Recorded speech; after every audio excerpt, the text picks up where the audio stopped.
Uber is one of the most successful apps of all time. It's a really simple idea. It essentially connects drivers to riders. So you can open up the app, request a rider, and then that request gets passed on to all the riders near you, and they can then choose to accept that request and come and pick you up. And that's the functionality that we're going to be creating in this section. Of course, as we're now quite a way through this course, I'm going to be expecting you to create as much as possible of the app code yourself. So this time I'm going to show you the whole app before we begin, and you might want to just try and create the whole thing in one go without even following along with the individual sections. I'll leave that up to you. But this is what we're going for.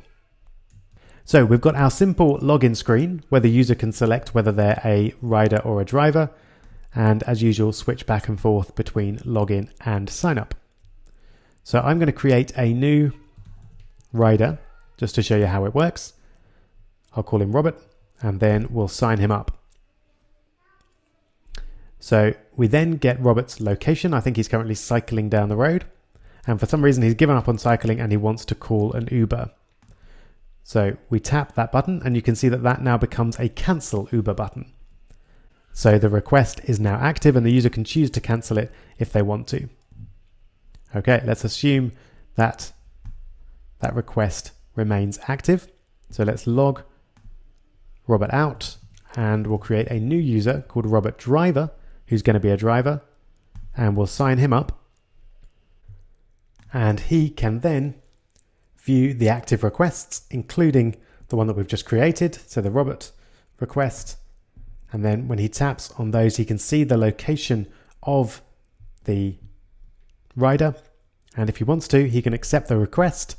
And if he does so, then he will be given directions via Apple Maps to that location with the name of the user appearing right there on Apple Maps. And then he can get his route and be there in a mere 3 minutes.